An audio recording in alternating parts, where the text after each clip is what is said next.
The crack of a single gunshot echoed across the valley, cutting through the dry Texas air like a knife.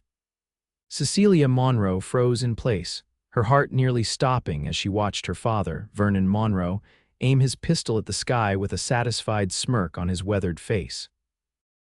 The year was 1875, and on this scorching summer day, Cecilia's life was about to change forever. "There now," Vernon called out to the tall figure approaching on horseback. "That ought to get your attention, Quincy Reed." Cecilia stood on the porch of their modest ranch house, her knuckles white as she gripped the worn wooden railing. At 22, she had grown accustomed to her father's schemes and manipulations, but something about today felt different, more final. "Father, what are you doing?" She hissed, adjusting her simple blue cotton dress, dust from the yard already settling on its hem. Vernon didn't bother looking at his daughter. "Securing our future, girl. Now hush up and look pretty." The rider approached slowly, his black Stetson pulled low over his eyes. Quincy Reed was a name known throughout the territory, a skilled horseman, an expert marksman, and owner of one of the largest cattle operations in Texas. At 32, he'd built his empire from nothing, expanding his holdings every year while maintaining a reputation as a fair but formidable businessman. "Monroe," Quincy called out as he dismounted his magnificent chestnut stallion, "you said you had a proposition." "I don't take kindly to being summoned with gunfire," Vernon chuckled, tucking his pistol into its holster. "Gets results, doesn't it? You're here." Cecilia studied the cowboy carefully. Tall and broad-shouldered, with sun-bronzed skin and a jawline sharp enough to cut glass, Quincy Reed was undeniably handsome. His dark hair curled slightly at the nape of his neck, and though his expression remained neutral, his hazel eyes missed nothing. "This better be worth my time," Quincy said, tying his horse to the hitching post. His voice was deep and smooth like aged whiskey. Vernon gestured toward the house. "Let's talk inside. Cecilia, bring us some coffee." As Cecilia moved to follow her father's order, she caught Quincy's gaze for the briefest moment. Something flickered across his face, curiosity, perhaps, or something deeper. She hurried inside, her cheeks flushing without reason. In the kitchen, Cecilia's hands trembled as she prepared the coffee. Through the thin walls, she could hear snippets of conversation. Finest land in the county. Water rights. Prime location. She carried the tray into the parlor, setting it down on the scarred table between the two men. Vernon was leaning forward eagerly, a map spread between them. "You see, Reed, this parcel connects your northern pastures directly to the river. Without it, you'll always be paying for water access." Quincy's expression remained unreadable as he studied the map. "And what exactly are you asking in return for this land, Monroe? You've never struck me as the charitable type." Vernon's lips curled into a smile that sent chills down Cecilia's spine. "Not money, something more valuable." Cecilia turned to leave, but her father's next words stopped her cold. "My daughter, Cecilia, she's yours along with the deed to the land." The room fell silent. Cecilia stood frozen, unable to breathe, unable to move. Surely she had misheard. Her father couldn't possibly be offering her as if she were cattle or a plot of land. Quincy Reed stood slowly, his chair scraping against the wooden floor. His eyes, now dark with anger, moved from Vernon to Cecilia and back again. "You're proposing to trade your daughter for land rights." His voice was dangerously quiet. Vernon shrugged, seemingly oblivious to the tension filling the room. "She's a good girl, works hard, can cook, clean, been running this household since her mother passed. She'll make a fine wife." "Father," Cecilia finally found her voice, horror and humiliation burning through her veins. "How dare you?" Vernon silenced her with a look. "Quiet, girl, men are talking business." Quincy's jaw tightened as he rolled up the map with deliberate slowness. "I've heard enough." "Think about it, Reed," Vernon pressed. "You're not getting any younger. Need someone to warm your bed, give you sons. And this land, she's worth more than all of Texas." Quincy's words cut through the room like a blade. Vernon blinked, clearly confused. "What's that?" Quincy turned his full attention to the older man, his expression hard as granite. "I said she's worth more than all of Texas. No decent man would trade his daughter like she's property." He turned to Cecilia, his eyes softening slightly. "Miss Monroe, I apologize that you had to hear this conversation." Shame and gratitude warred within Cecilia as she managed a small nod. No one had ever stood up for her like that before. Vernon's face flushed with anger. "Now see here, Reed, this is a perfectly reasonable arrangement, been done plenty of times, not by me." Quincy placed his hat back on his head, "and not with your daughter. Good day, Monroe." As he strode toward the door, Vernon called after him. "You'll regret this, Reed. That land is the key to controlling the whole valley." Quincy paused at the threshold, turning back with a dangerous glint in his eyes. "Threaten me again, Monroe, and you'll be the one with regrets." After he left, the house fell into a terrible silence. Cecilia stood trembling, tears threatening to spill onto her cheeks. Her father paced the room like a caged animal before turning on her. "This is your fault," he snarled. "If you'd shown a bit more charm, he'd have agreed." "My fault." Cecilia's voice shook with outrage. "You tried to sell me like cattle." The slap came without warning, hard enough to make her stumble backward. Vernon had never hit her before, and the shock of it stole her breath. "Ungrateful girl," he hissed. "Everything I do is for this family, for our future." "We're not a family," Cecilia said quietly, touching her stinging cheek. "Not since Mother died. We're just two people surviving under the same roof." Vernon's eyes narrowed. "Pack your things. If Reed won't take you, someone else will." "The Hendersons need a woman to look after their boys since the missus passed." Fear gripped Cecilia's heart. The Henderson ranch was notorious 3 crude, violent men who'd already driven away 2 housekeepers. "Father, please, dawn tomorrow," Vernon said firmly. "Be ready." That night, Cecilia lay awake in her small bedroom, listening to the coyotes howl in the distance. Her cheek still burned from her father's hand, but the pain in her heart was far worse. How had it come to this? Her mother had died 5 years ago, and since then, her father had grown increasingly bitter and desperate. The drought had nearly ruined them, and debts were piling up. But to trade his own daughter, as the first light of dawn crept through her window, Cecilia made her decision. She couldn't stay, and she certainly wouldn't go to the Hendersons. With quiet efficiency, she packed her few belongings: 2 dresses, her mother's cameo brooch, a small Bible, and the meager savings she'd managed to hide from her father over the years. The house was silent as she slipped out the back door. Her father wouldn't wake for another hour, giving her a head start. But where would she go? The nearest town was Oak Ridge, nearly 15 miles away. On foot, it would take her all day. She had been walking for less than an hour when she heard the sound of approaching hoofbeats. Panicking, she ducked behind a large boulder, praying it wasn't her father already in pursuit. The rider slowed, then stopped. "Miss Monroe." Cecilia's heart skipped a beat as she recognized Quincy Reed's voice. Cautiously, she peered around the rock. He sat atop his chestnut stallion, looking down at her with concern etched across his features. "I was on my way to check on you, after yesterday." Cecilia stepped out, clutching her small bundle of possessions. "Mr. Reed, I'm leaving." His eyes took in her traveling clothes, the small bag, and the fresh bruise on her cheek. His expression darkened. "Did he do that to you?" Cecilia looked away, embarrassment and shame washing over her. "It doesn't matter now." "It matters." Quincy dismounted in one fluid motion, approaching her slowly as if she were a spooked horse. "Where are you headed?" "Oak Ridge," she replied. "I have a little money. I thought perhaps I could find work there." Quincy's expression softened. "Oak Ridge is 15 miles away, and there's a storm brewing."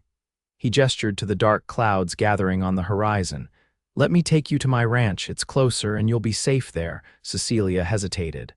"I couldn't impose. It's not an imposition," he interrupted gently. "I have a housekeeper, Mrs. Wilkins. She's been with me for years, kind woman, respectable. You can stay in the guest room until you decide what you want to do." The sincerity in his eyes was unmistakable, but Cecilia had learned to be cautious. "Why would you help me?" Quincy's gaze was steady. "Because what your father did was wrong, and no one deserves to be treated that way. I'd offer the same help to any person in your situation." After a moment's consideration, Cecilia nodded. The approaching storm and the long journey ahead made his offer too practical to refuse. "Thank you, Mr. Reed." He helped her mount his horse, then swung up behind her. Cecilia sat stiffly, acutely aware of his presence, his strength, his warmth, the faint scent of leather and pine that surrounded him. "Relax," he said softly. "I won't let you fall." As they rode toward his ranch, the first fat raindrops began to fall from the darkening sky. Cecilia couldn't help but feel that something significant had changed in her life.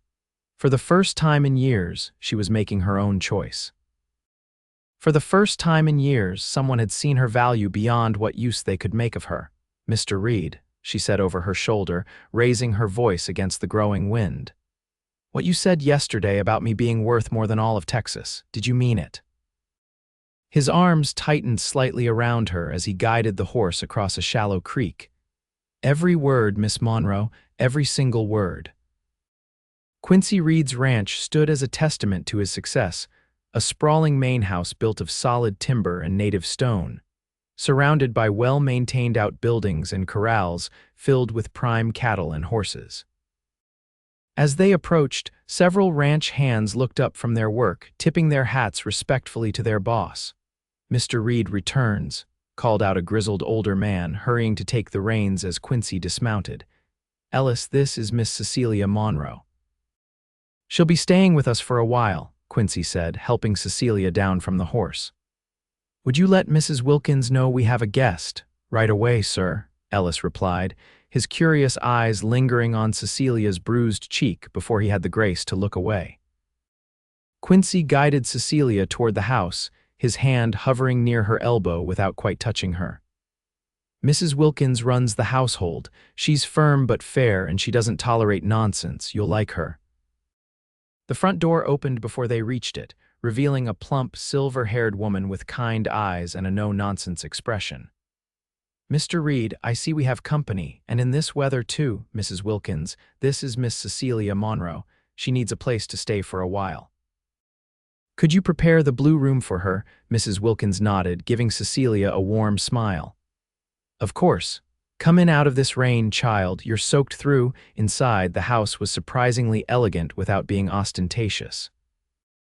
Polished wooden floors, sturdy furniture, and simple but beautiful decorations spoke of taste and comfort rather than extravagance. "Let's get you dried off and into something warm," Mrs. Wilkins said, leading Cecilia toward the stairs. "I have some things that might fit you until we can launder your clothes." Quincy remained in the entryway, removing his wet coat. "Mrs. Wilkins, when you've settled Miss Monroe, could you both join me in the study? There are matters we should discuss." "Of course, Mr. Reed," the housekeeper replied, already guiding Cecilia up the stairs. The blue room, as it was called, was larger than Cecilia's entire home. A four-poster bed with a hand-stitched quilt dominated one wall, while a writing desk, armoire, and comfortable reading chair filled the remaining space. Windows looked out over the ranch's eastern pastures, though now they showed only sheets of rain. "This is beautiful," Cecilia breathed, feeling wildly out of place. Mrs. Wilkins smiled, pulling some dry clothes from the armoire. "It's been empty too long." "It's good to have a young woman in the house again." She paused, her eyes gentle as they took in Cecilia's bruised cheek. "You're safe here, dear. Whatever trouble you're running from, it won't find you at the Reed Ranch." Tears threatened to spill from Cecilia's eyes at the simple kindness. "Thank you." Once she had changed into a borrowed dress, a simple blue cotton that was slightly large but clean and dry, Mrs. Wilkins escorted her to Quincy's study. The man himself stood by a large window, watching the rain lash against the glass. He turned as they entered, his expression softening at the sight of Cecilia in dry clothes, her damp hair neatly combed and falling in waves down her back. "Please sit," he said, gesturing to two comfortable chairs before his desk. As they settled, he remained standing, seeming to gather his thoughts. "Miss Monroe, I want to be clear about your situation here. You are a guest, not a servant. You're welcome to stay as long as you need to figure out your next steps." Cecilia shook her head. "I can't accept charity, Mr. Reed." "I'm willing to work for my keep." Mrs. Wilkins nodded approvingly. "A sensible attitude." Quincy considered this. "If that would make you more comfortable, I'm sure Mrs. Wilkins could use some assistance. The ranch keeps her very busy." "Indeed," the housekeeper agreed. Another pair of hands would be most welcome, especially with the hands needing feeding and the preserving season upon us. Then it's settled, Quincy said. You'll help Mrs. Wilkins, and in exchange, you'll have room and board for as long as you need it. Cecilia felt a weight lift from her shoulders. Thank you, both of you. There's one more thing, Quincy added, his expression growing serious. Your father, when he discovers you've gone, he may come looking for you. The thought sent a chill through Cecilia. He's determined. And dangerous? Quincy asked quietly. Cecilia thought of the cold fury in her father's eyes, the sting of his hand against her cheek. He's desperate. The ranch is failing. He owes money to half the territory. That makes him unpredictable. Quincy nodded grimly. If he comes here, leave him to me. This is my land and you're under my protection now. Mr. Reed, Mrs. Wilkins interjected, perhaps we should send word to Sheriff Davis, let him know the situation. A good idea, Quincy agreed. I'll ride into town tomorrow. Cecilia felt overwhelmed by their concern. No one had looked out for her this way since her mother died. I don't know how to thank you. Quincy's smile was gentle. No thanks needed, Miss Monroe. Now I imagine you're exhausted. Why don't you rest and we can talk more at dinner? That night, lying in the most comfortable bed she'd ever known, listening to the rain against the windows, Cecilia felt a strange mixture of emotions. Fear of her father's reaction when he discovered her gone, uncertainty about her future, but also, for the first time in years, a flicker of hope. And beneath it all, a confusing warmth whenever she thought of Quincy Reed's words, "She's worth more than all of Texas." The next morning dawned clear and bright, the storm having washed the world clean. Cecilia woke early, habit ingrained from years of ranch work. She dressed quickly in another borrowed outfit and made her way downstairs, following the scent of coffee and bacon. In the kitchen, she found Mrs. Wilkins already hard at work, kneading dough for the day's bread. "Good morning, dear," the housekeeper said cheerfully. "You're an early riser." "That'll serve you well here. May I help?" Cecilia offered, rolling up her sleeves. "Certainly, the men will be in for breakfast soon. There's eggs to scramble and bacon to fry." Working alongside Mrs. Wilkins felt natural, and Cecilia soon found herself falling into the rhythm of the busy kitchen. By the time the ranch hands began filing in for breakfast, the table was laden with food. My, said Ellis, the older hand she'd met yesterday. Mrs. Wilkins must have grown extra hands overnight to prepare such a feast. Mrs. Wilkins smiled proudly. Miss Monroe is quite capable in the kitchen. I may keep her permanently. The men laughed good-naturedly, tipping their hats to Cecilia before digging into their food with enthusiasm. Cecilia noticed that Quincy wasn't among them. Mr. Reed takes breakfast in his study when there's business to attend to, Mrs. Wilkins explained, noticing her glance. Would you mind taking a tray to him? He forgets to eat otherwise. Carrying a loaded tray, Cecilia made her way to Quincy's study. She knocked softly on the partially open door. Come in, came his distracted voice. She found him at his desk, surrounded by papers and ledgers. He looked up, surprise crossing his features. Miss Monroe, good morning. Good morning, Mr. Reed. Mrs. Wilkins sent breakfast. She set the tray on a clear corner of his desk. He smiled, and Cecilia couldn't help noticing how it transformed his face, softening the hard lines and bringing warmth to his eyes. Thank you. I lose track of time when I'm working. Important business. She asked, curious about the papers spread before him. Cattle contracts, mostly, and he hesitated, then continued, I'm looking into your father's financial situation. Cecilia stiffened. Why? Quincy set down his pen, giving her his full attention. Knowledge is power, Miss Monroe. If your father is as desperate as you say, I want to understand what we're dealing with. And what have you found? He's in deeper trouble than I realized. Mortgage to the hilt, outstanding debts to merchants all over the territory, and from what I can tell, the bank is close to foreclosing. Cecilia sank into a chair, the news hitting her harder than expected. Despite everything, a part of her still cared what happened to her father. I knew it was bad, but not that bad. I'm sorry, Quincy said gently. I didn't mean to upset you. No, it's not that. It's just, she struggled to find the words. He wasn't always like this. After my mother died, something broke in him. He started drinking, taking risks, making bad decisions. Quincy's eyes were sympathetic. Grief can change a person, still, it doesn't excuse what he tried to do to you. No, Cecilia agreed. It doesn't. A comfortable silence fell between them, broken only when Quincy gestured to the food. This looks delicious. Did you help prepare it? Cecilia nodded, pleased by his notice. Mrs. Wilkins is teaching me her ways. Lucky me, he said with a smile. I'm riding into town after breakfast to speak with Sheriff Davis. Is there anything you need while I'm there? The question caught her off guard. When was the last time anyone had asked what she needed? No, thank you, you've already done so much. Quincy seemed about to say something more when a commotion outside drew their attention. Raised voices and the sound of horses approaching fast. Stay here, Quincy said, his expression hardening as he rose and moved to the window. Damn, it's your father and he's not alone. Fear clutched at Cecilia's heart. Who's with him? The Henderson brothers, 3 of them, all armed. Quincy moved quickly to a cabinet, unlocking it to reveal several firearms. He selected a revolver, checking it before tucking it into his belt. Stay inside with Mrs. Wilkins. Lock the doors. Mr. Reed, Quincy, please be careful. They're dangerous men. His eyes met hers, and for a moment something unspoken passed between them. I will. Now go. Cecilia hurried to find Mrs. Wilkins, who was already ushering the ranch hands out the back door. Armed men coming. Mr. Reed says to lock up. Indeed, the housekeeper said calmly, though her eyes betrayed her concern. Come, child. From the parlor window we can see without being seen. Through the lace curtains, Cecilia watched as her father and the 3 Henderson brothers reined in their horses before the house. Vernon Monroe looked disheveled, his clothes rumpled as if he'd slept in them. The Henderson brothers, all broad-shouldered, rough-looking men with varying shades of red hair, flanked him like guard dogs. Quincy stepped onto the porch, his stance relaxed but alert. Ellis and several other ranch hands positioned themselves strategically around the yard, making it clear that the visitors were outnumbered. Monroe, Quincy called out, this is private property.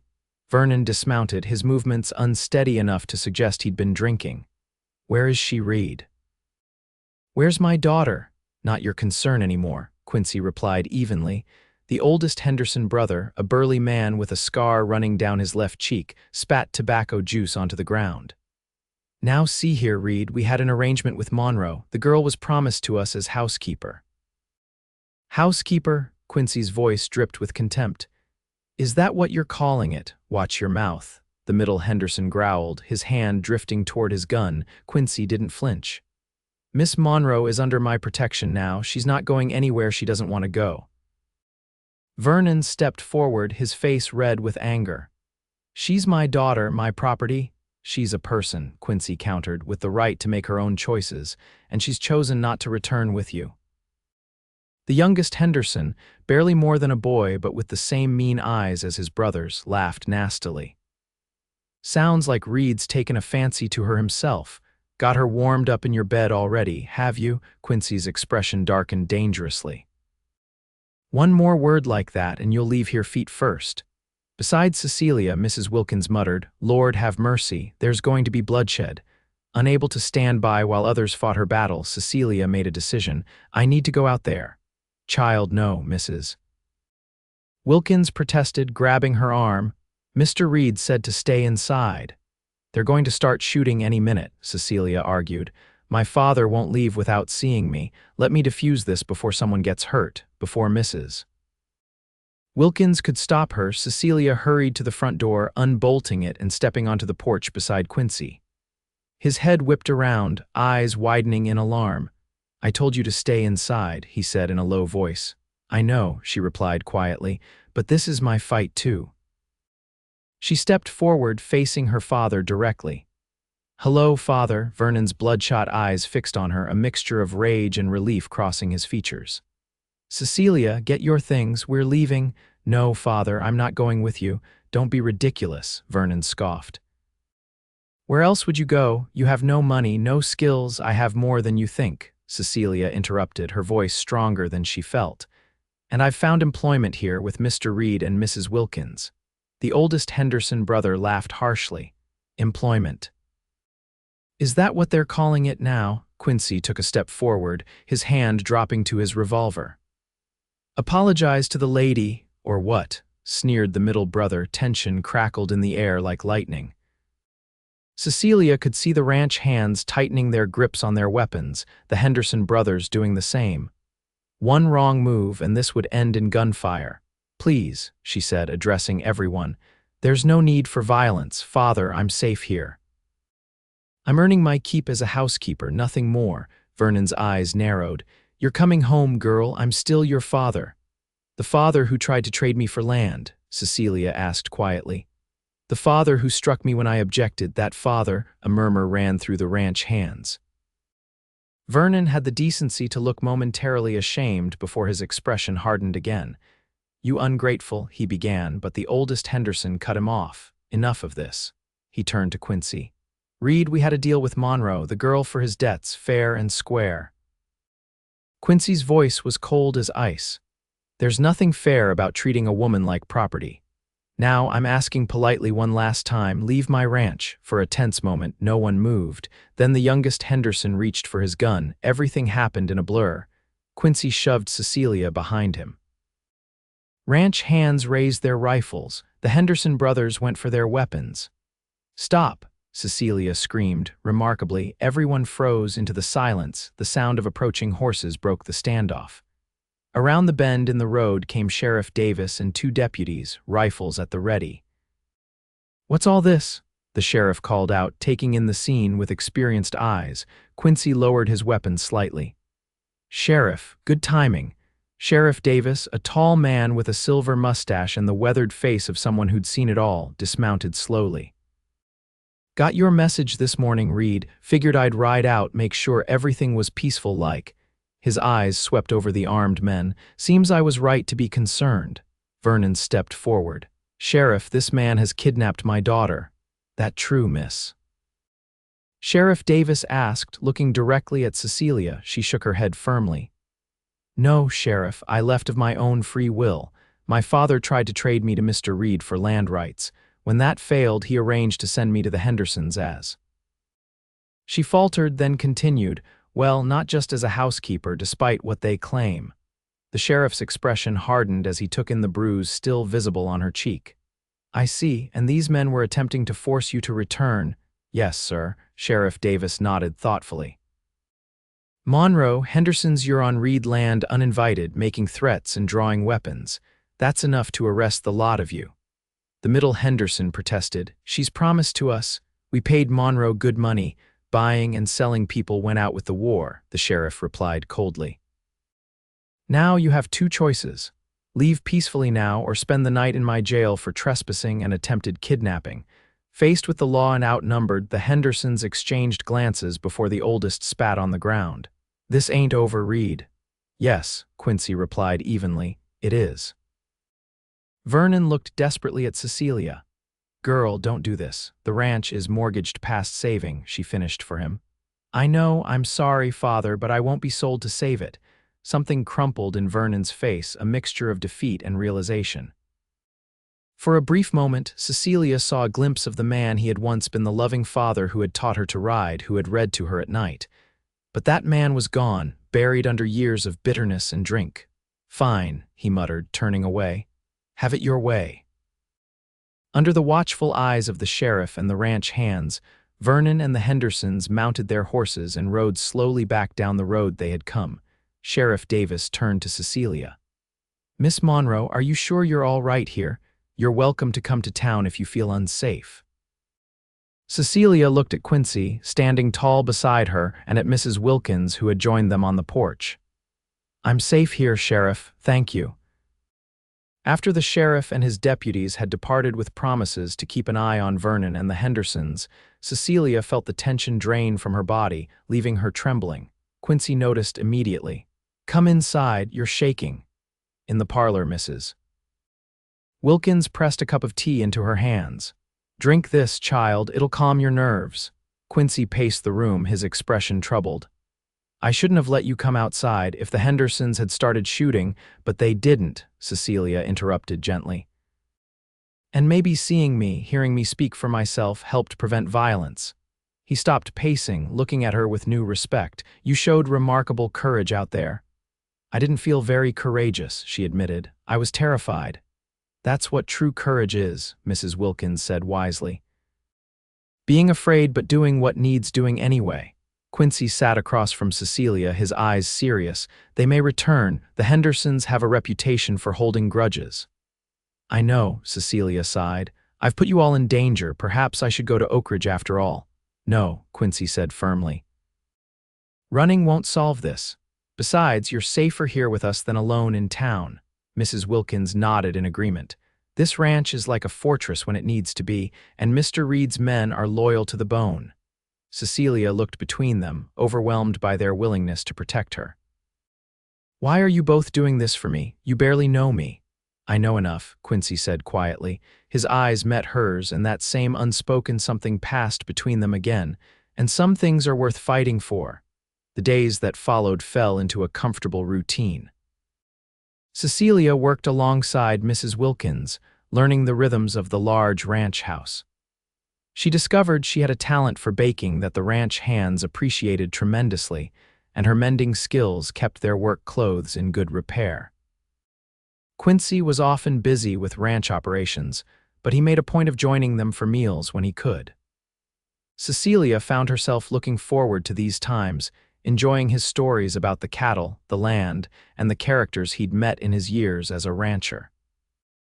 One evening, about 2 weeks after her arrival, Cecilia was in the garden harvesting vegetables for dinner when Quincy approached, leading his horse. "Miss Monroe," he called, "would you care to ride with me?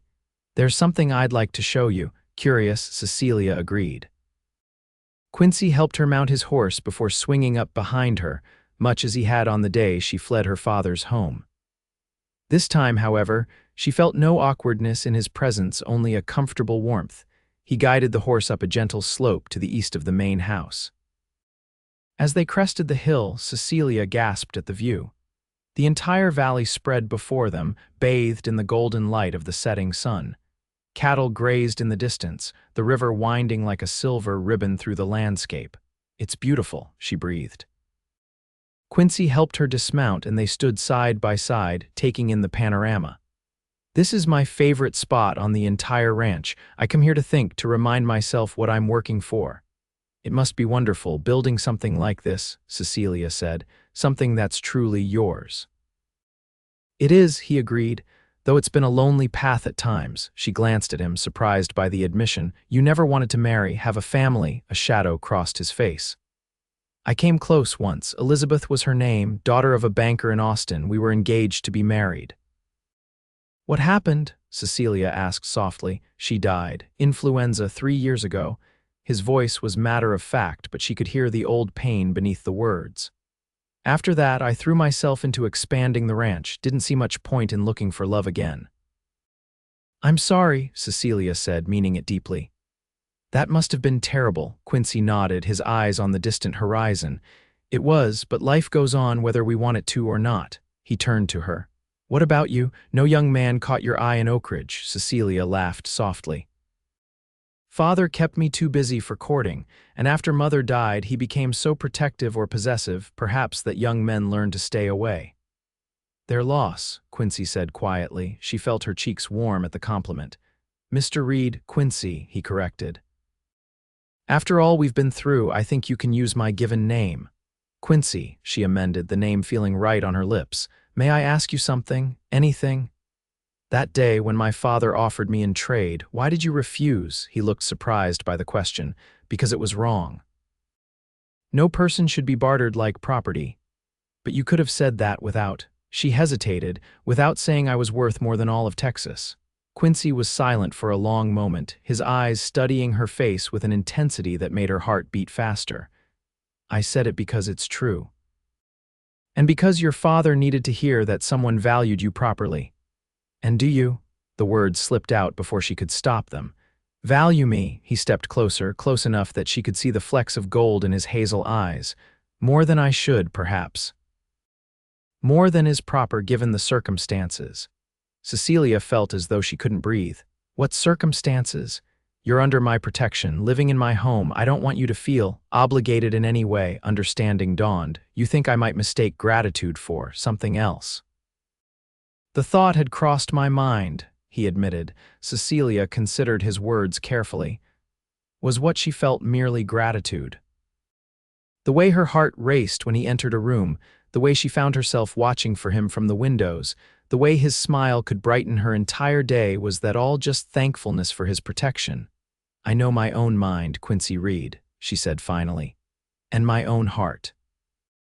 Something kindled in his eyes, hope, perhaps. "And what does your heart tell you?" Before she could answer, the sound of a gunshot echoed across the valley. They both turned sharply toward the ranch house in the distance. More shots followed, along with shouts, "Get down!" Quincy pulled Cecilia behind a large boulder as he drew his revolver. "Stay here, don't move until I come for you." "Quincy, what's happening?" His expression was grim. "Trouble, probably the Hendersons, maybe your father too." He whistled for his horse, which trotted over obediently. "I need to get back to the ranch. I'm coming with you," Cecilia insisted, reaching for the horse. "No," his voice was firm. "It's too dangerous. Stay hidden here." He swung into the saddle. "I'll send Ellis for you when it's safe." Before she could protest further, he galloped down the hill toward the commotion. Cecilia watched, her heart in her throat, as he rode directly into danger. For several minutes she obeyed his command, staying hidden behind the boulder. But as more shots rang out and she saw flames beginning to lick at one of the outbuildings, she couldn't bear it any longer. These people, Quincy, Mrs. Wilkins, Ellis, all the hands were in danger because of her. Gathering her courage, Cecilia began making her way down the hill on foot, using the trees and rocks for cover. As she approached the ranch, the scene that greeted her was chaos. The Hendersons had returned with more men, at least a dozen rough-looking cowboys. They were exchanging gunfire with Quincy's hands, who had taken defensive positions around the main house and barn. To her horror, she spotted her father among the attackers, though he seemed to be hanging back, looking uncertain and afraid. Keeping low, Cecilia circled around behind the bunkhouse, trying to reach the main house where she hoped Mrs. Wilkins was safely barricaded. She had nearly made it when a hand grabbed her arm, yanking her roughly behind the smokehouse. "Got you now, girl," growled the youngest Henderson, his mean eyes gleaming with triumph. "You've caused us a heap of trouble." Cecilia struggled against his grip. "Let me go." "Not likely. My brothers and I paid good money for you, and we aim to collect." He began dragging her toward where several horses were tethered, fighting with all her strength.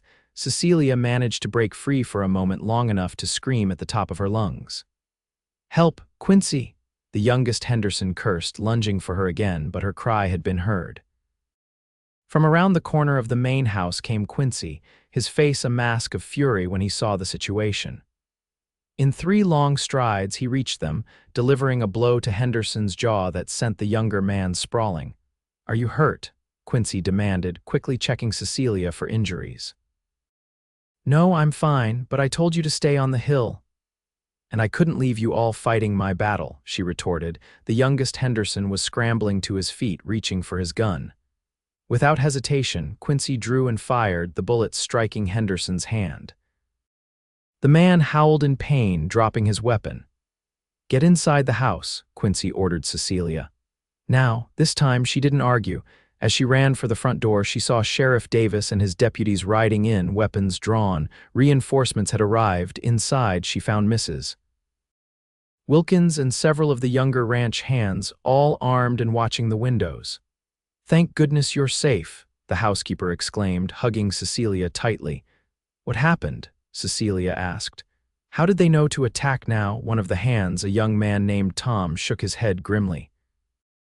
"They've been watching the ranch.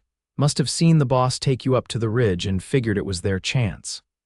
The next hour was tense, filled with sporadic gunfire and shouted commands, but with the arrival of Sheriff Davis and his deputies, the tide quickly turned. The attackers, realizing they were now outnumbered and facing the law, began to surrender or flee from the window. Cecilia watched as the 3 Henderson brothers were disarmed and handcuffed. Her father stood nearby, his head bowed, looking utterly defeated. Finally, the front door opened and Quincy entered, his face smudged with soot and a small cut bleeding on his forehead, but otherwise unharmed. Relief flooded through Cecilia at the sight of him. "It's over," he announced. "Sheriff has the Hendersons in custody. Most of their men have fled." "And my father?" Cecilia asked hesitantly. Quincy's expression softened. "He's outside, says he wants to speak with you. I told him it was your choice whether to see him or not." Cecilia took a deep breath. "I'll see him, are you sure?" "After everything, he's still my father," she said quietly. "I should at least hear what he has to say." Quincy nodded. "I'll be right beside you." Together they stepped onto the porch. Vernon Monroe stood at the bottom of the steps, looking older and more broken than Cecilia had ever seen him. His clothes were disheveled, his eyes bloodshot, his hands trembling slightly. "Cecilia," he said, his voice rough. "Are you all right?" "I'm fine, Father." She stayed close to Quincy, drawing strength from his presence. Vernon glanced between them, something like understanding crossing his weathered face. "I didn't want this. The fighting, the shooting. Henderson said they just wanted to talk, to negotiate. I didn't know they planned to attack. But you came with them," Cecilia pointed out. He nodded, shame evident in his posture. "I did. I was desperate. The bank's foreclosing next week. I'll lose everything your mother and I built."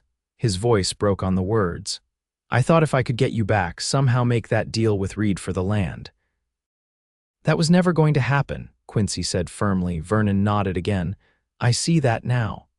He looked directly at his daughter, tears in his eyes. "I'm sorry, Cecilia, for trying to trade you, for hitting you, for not being the father you deserved after your mother died." Cecilia felt tears well up in her own eyes. Despite everything, a part of her had longed to hear those words from him. "I forgive you, Father." Sheriff Davis approached, looking uncomfortable about interrupting. "Mr. Monroe, I need to ask you some questions about your involvement with the Hendersons, if you'll come with me." Vernon nodded resignedly. "I understand." He looked one last time at Cecilia. "Be happy, daughter. Your mother would be proud of the woman you've become." As the sheriff led him away, Cecilia felt Quincy's hand gently take hers. "Are you all right?" he asked softly. She nodded, wiping away a tear. "I will be. What will happen to him?"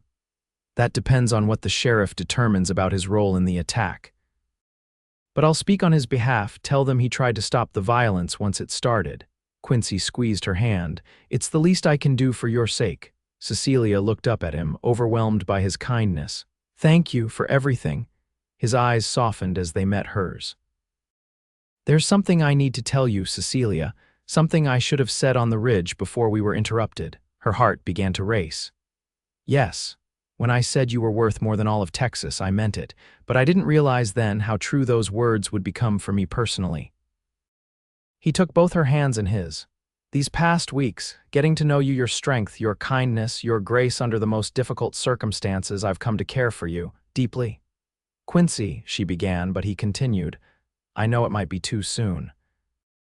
I know you might still see me as just the man who helped you escape a terrible situation, but I needed you to know how I feel. And to know that whether or not you return those feelings, you will always have a home here, always be safe here." Cecilia felt warmth spreading through her chest, a certainty she had never known before. "On the ridge, you asked what my heart was telling me. I didn't get to answer." "And what was your answer going to be?" he asked, his voice barely above a whisper. She stepped closer to him, looking up into his hazel eyes. "That gratitude opened the door, but what I feel for you now is something much deeper, something I never expected to find, especially not like this." Hope blazed in his eyes. "Cecilia, I love you, Quincy Reed," she said simply. "Not because you saved me, but because of who you are, because you saw my worth when no one else did, not even myself." For a moment he seemed speechless. Then, with infinite gentleness, he cupped her face in his hands. "May I kiss you, Cecilia Monroe?" Her answer was to rise on her tiptoes, meeting his lips with hers in a kiss that felt like coming home. His arms encircled her waist, drawing her closer as the last light of day painted the sky in hues of gold and crimson around them. When they finally parted, both breathless, Quincy rested his forehead against hers. "I love you too, more than I thought possible." From inside the house came the sound of Mrs. Wilkins clearing her throat pointedly. They turned to find her standing in the doorway, trying and failing to hide a pleased smile. "If you two are quite finished," she said, "there's a ranch to put back in order and dinner to prepare. These men will be hungry after all the excitement." Quincy laughed, keeping one arm around Cecilia's waist. "Yes, madam, we're coming." As they walked back into the house together, Cecilia felt a sense of peace settle over her. The future was uncertain: her father's fate, the lingering threat of the Hendersons' friends, the challenges of building a life together, but for the first time she wasn't facing it alone. In the weeks that followed, the ranch slowly returned to normal.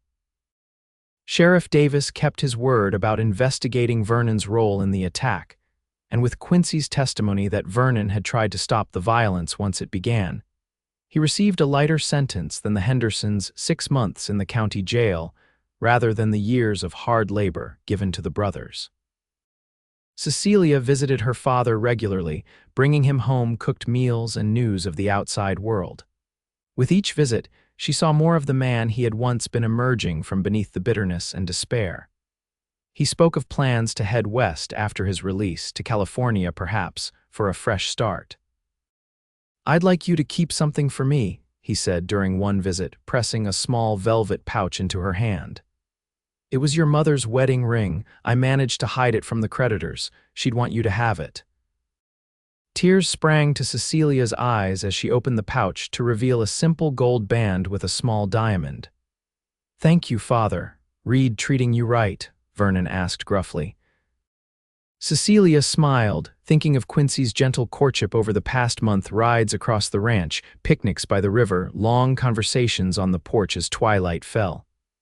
"Yes, he's a good man," Vernon nodded. "Better than I was, better than I am." He hesitated, then added, "He asked my permission to court you properly. Came to see me last week." Surprised, Cecilia looked up. "He didn't tell me that." "Wanted to do things right," he said. Vernon's expression softened with something like respect. "I gave my blessing for what it's worth." "It's worth a great deal," Cecilia assured him, squeezing his hand across the table. Back at the ranch that evening, she found Quincy in his study, going over ledgers as usual. "You didn't tell me you visited my father," she said from the doorway. He looked up, a faint blush coloring his cheeks. "He told you?" "He did." She crossed the room to perch on the edge of his desk. "Why didn't you?" Quincy set down his pen, taking her hand in his. "I didn't want to upset you, and I wanted to do things properly, the way you deserve."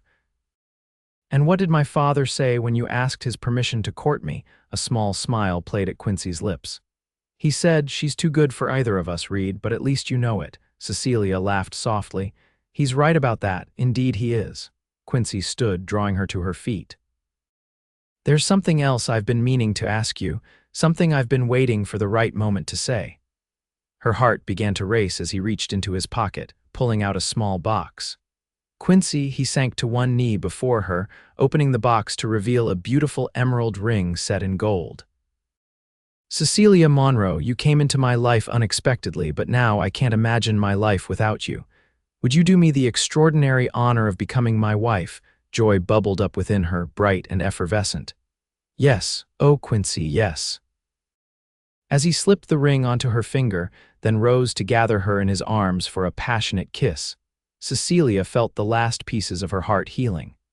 From something broken and afraid had emerged something stronger and more beautiful than she could have imagined.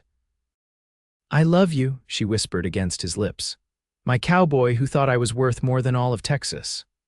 "I was wrong," he murmured back, his eyes shining with devotion. "You're worth more than the entire world." 3 months later, on a perfect autumn day with leaves turning gold and crimson across the valley, Cecilia Monroe became Cecilia Reed in a simple ceremony on the ridge where they had almost declared their love that fateful day. Sheriff Davis officiated. Mrs. Wilkins wept happily, and Ellis and the ranch hands stood as witnesses, all dressed in their Sunday best. Vernon, released from jail just days before, walked his daughter down the makeshift aisle, his eyes suspiciously bright as he placed her hand in Quincy's. "Take care of each other," he said gruffly, before stepping back to join the small gathering. As Cecilia and Quincy exchanged their vows against the backdrop of the land they both loved, She thought of the journey that had brought her here from a frightened woman fleeing an impossible situation to a bride surrounded by people who truly cared for her, marrying a man who valued her beyond measure. I, Quincy Reed, take you, Cecilia Monroe, to be my lawfully wedded wife, Quincy spoke, his voice steady and sure. To have and to hold from this day forward, for better or worse, for richer or poorer, in sickness and in health, to love and to cherish, until death do us part. When it was her turn, Cecilia's voice rang clear across the hillside. I, Cecilia Monroe, take you, Quincy Reed, to be my lawfully wedded husband. To have and to hold, from this day forward, for better or worse, for richer or poorer, in sickness and in health, to love and to cherish, until death do us part. Sheriff Davis smiled broadly. By the authority vested in me by the state of Texas, I now pronounce you husband and wife. You may kiss your bride. As Quincy's lips met hers, sealing their vows with a kiss both tender and passionate, cheers erupted from their small audience. Mrs. Wilkins tossed flower petals, and several of the hands fired their revolvers into the air in celebration. The reception that followed at the main house was simple, but joyous. Mrs. Wilkins had outdone herself with a feast that would be talked about for months to come, and one of the hands played fiddle while others cleared space for dancing. As evening fell, Cecilia found herself on the porch with her father, watching as Quincy chatted with the sheriff and several of the hands. I'm heading out tomorrow, Vernon said quietly. Got a job lined up with a freight company in Arizona Territory. Cecilia nodded, feeling a mixture of sadness and understanding. Will you write? I will. He hesitated, then added, I'm proud of you, Cecilia. Your mother would be too. She leaned her head against his shoulder as she had done as a child. Be well, father. There's always a place for you here when you want to visit. Inside, the fiddle struck up a waltz. Quincy appeared in the doorway, his eyes finding Cecilia immediately. May I have this dance, Mrs. Reed? Her new name sent a thrill through her. You may, Mr. Reed. As Quincy led her onto the makeshift dance floor, pulling her close as they began to move in perfect rhythm, Cecilia felt a sense of completion, of rightness that she had never known before. Happy, he murmured against her hair. More than I ever thought possible, she replied honestly. Later that night, as stars blanketed the Texas sky and the last of their guests departed, Quincy carried his bride across the threshold of their home, now truly hers as well as his. In the privacy of their bedroom, with only moonlight illuminating their skin, they discovered each other fully for the first time. Quincy's hands and lips were gentle, reverent, as if Cecilia were indeed the most precious treasure in all of Texas. And when they finally came together as husband and wife, it was with a passion and tenderness that left them both breathless and amazed. I love you, Quincy whispered in the quiet aftermath, holding her close against his heart. My brave, beautiful Cecilia. She traced the line of his jaw with gentle fingers. And I love you, my steadfast, honorable Quincy. As they drifted to sleep in each other's arms, Cecilia thought of all the twists and turns that had led her to this moment, her father's desperate scheme, Quincy's unexpected defense of her worth, her own courage in choosing a different path. What had begun as the darkest day of her life had ultimately led her to the greatest happiness she had ever known. Some might call it fate, others providence. Cecilia simply called it love, a love worth more than all of Texas, indeed worth more than the entire world. 1 year later, as spring painted the valley with wildflowers, Cecilia stood on the porch of the ranch house, one hand resting on her swollen belly, the other shading her eyes as she watched Quincy ride in from the north pasture. The past 12 months had been the happiest of her life, building a true partnership with her husband, expanding the ranch's operations, creating a home filled with love and laughter. Mrs. Wilkins emerged from the house, drying her hands on her apron. There you are, child. You shouldn't be standing so long in your condition. Cecilia smiled, patting her 8-month pregnant stomach. I'm fine, Mrs. Wilkins, just watching for Quincy. The housekeeper clucked her tongue, but her eyes were fond. That man will be beside himself with worry if he sees you out here instead of resting. Let me worry about my husband. Cecilia replied with a grin. As if summoned by their conversation, Quincy galloped into the yard, dismounting with his usual grace. His face lit up at the sight of his wife, and he crossed to the porch in long strides. "Should you be up and about?" he asked, concern evident in his voice as he leaned down to kiss her gently. Mrs. Wilkins gave Cecilia a knowing look before disappearing back into the house. "I'm perfectly well," Cecilia assured him, taking his hand and placing it on her belly where their child was kicking vigorously. "See, strong as a horse, just like his father." Quincy's expression softened with wonder as it did every time he felt the baby move. "Could be a girl, you know. Strong like her mother. Either way, this child will be loved beyond measure," Cecilia said softly. He nodded, helping her to a chair on the porch. "I received a letter today from your father." Cecilia's eyes widened with interest. Vernon had kept his promise to write, his letters coming sporadically from various towns across the Western Territories. "What news?" He's settled in Santa Fe, found work with a merchant there, seems to be doing well. Quincy handed her the letter. "He asks about you, about the baby." Reading her father's surprisingly steady handwriting, Cecilia felt a warmth spread through her chest. The man who had once tried to trade her was slowly finding his way back to being the father she remembered from childhood. "He wants to visit," she said, looking up from the letter. "After the baby is born." Quincy took her hand, his thumb gently stroking her palm. "How do you feel about that?" She considered the question carefully. "I'd like him to meet his grandchild. People can change, Quincy. My father is trying," he nodded, understanding in his eyes. "Then we'll welcome him." As twilight descended over the ranch, Cecilia and Quincy sat together on the porch, watching the stars emerge one by one. His arm was around her shoulders, her head resting against him, their child moving between them. "I never thought I could be this happy," Cecilia murmured. Quincy pressed a kiss to her temple. "Nor I. You've brought light back into my life, Cecilia Reed, and you've shown me my own worth," she replied. "Worth more than all of Texas, remember?"